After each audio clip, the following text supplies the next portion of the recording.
As I have shown you all of the effects and described to you what they do in Serum and Massive, let's go over routing, and that is how signal is routed from the source into the output and what it goes through to get there. So in Serum, which has a simpler routing pattern, we can choose for all of these oscillators if they're going to be routed through the actual filter or not. So if I turn off the B, all of these, the sub, oscillator A, and noise will go through the filter, but the B will not. It will go straight into the FX chain. Another thing I can do is just disable the filter, and now they all just bypass the filter and go into the FX chain. A very special case we have right here is for this sub-oscillator that is used only for sub-frequencies. That's why it has this simple waveform selection from a sine wave into a sine wave that's somewhere between a sine wave and a square, triangle, sawtooth, square, and a pulse. It's actually a square with a pulse width modulation. As you can see, one of those in a square is wider and the other one is narrower. Now, the sub-oscillator has a really special feature on it, and that is this direct out button, which makes the sub-oscillator bypass the filter, even if it's routed through it. By clicking here, it bypasses the filter and bypasses all of these effects. And why? Because sometimes we want to add distortion and flanging and all of these effects to the entire sound, but we don't want that to affect our sub-oscillator, which is providing that first harmonic, that bass frequency. So we don't want that processed, but we want processed everything else. So this is why we click direct out, and this sub is bypassing the filter, all of the effects, and going directly into the master. Now that's routing in Serum for you. What about Massive? Well, Massive is more complicated. I've shown you already that in these filters, you can make them be serial, parallel, you can go from somewhere in between those two. You can route all of the oscillators to go into filter 1 or into filter 2. But another thing you can do for all of these, as I've shown you, is insert any of these insert effects anywhere in that signal path. Before the filter 1, after filter 1, before filter 2, after filter 2, in between filter 1 and filter 2 if the signal is routed serially like this, so it goes from filter 1 into filter 2, you can place one of these in between those, and you can place them after this entire mix and sum of these two filters to effect right there. Now what we also have in Massive is this bypass circuit right here.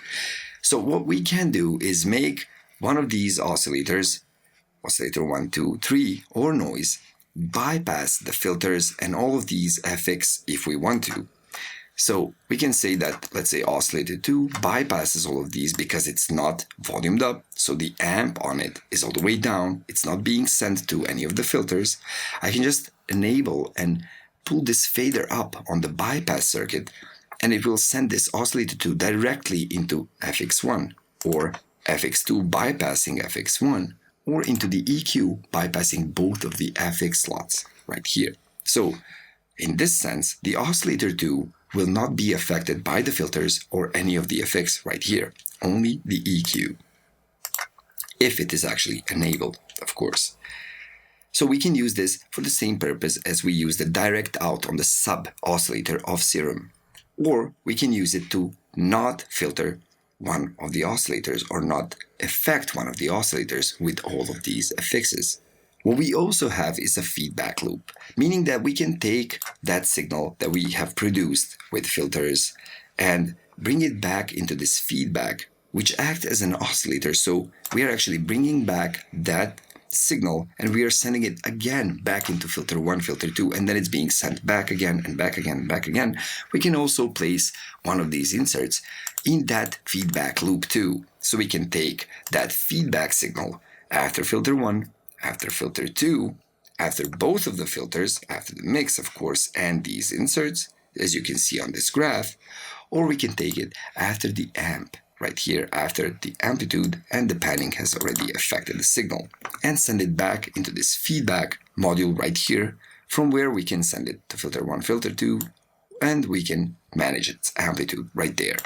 As I change the source for this feedback circuit, you can see it being changed right there, telling us where the signal is being picked up from, after filter 2, after filter 1, pre-amplifier, and post-amplifier.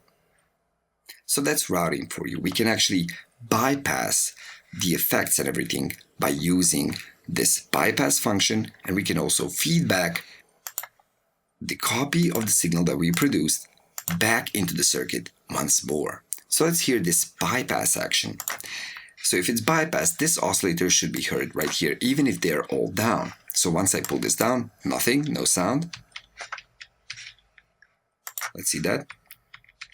I'm sending MIDI, but I'm getting no signal. If I pull this bypass up, so that's the square I'm sending. Now, if I add any FX right here, let's say a flanger, we can hear that. And let's say a phaser too, just like that. Still doesn't have any of those on it. Now, if I place that bypass loop to go into the FX2, right here, we can hear the phaser. If I place it into the flanger, we can hear both the flanger and the phaser.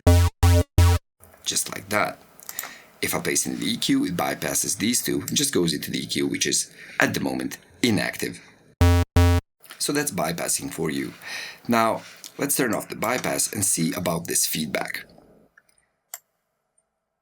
I will enable one of the filters, enable one of the oscillators, so I can send it. And let's see if I take a feedback loop from, let's say, after the amp, right there. And I can amp that feedback.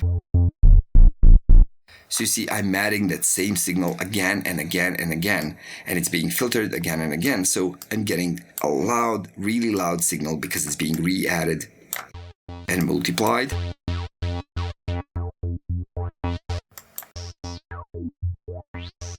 And I'm getting really different results on distortions, on the effects, and also on all the filters, since when filters are overdriven with a really loud signal like this, they give different character.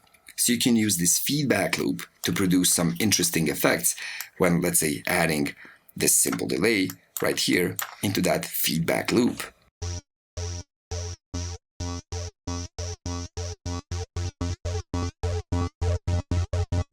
See that?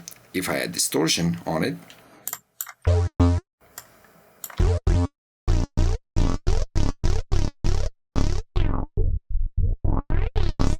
so that distortion is actually on that feedback loop where the signal gets taken from after the amp and sent back into the circuitry once again. Whenever you're not sure about what your routing is, you can always check this routing tab right here in Massive and check where your signal is going. All of these parameters will tell you what you did. If it's serial, parallel, somewhere in between, what is the mix between your filters? Do you have any bypasses coming out? Because if you send any of these and one is always active, you can choose where the bypass is. If I disable this bypass right there, you can see that no bypass is sent. So once we activate it, you can see that line leading up to the EQ where we actually set it up. If I disable this feedback module right there, there is no feedback being taken from wherever I click. I have to enable it so that the line appears and I know that the feedback is active.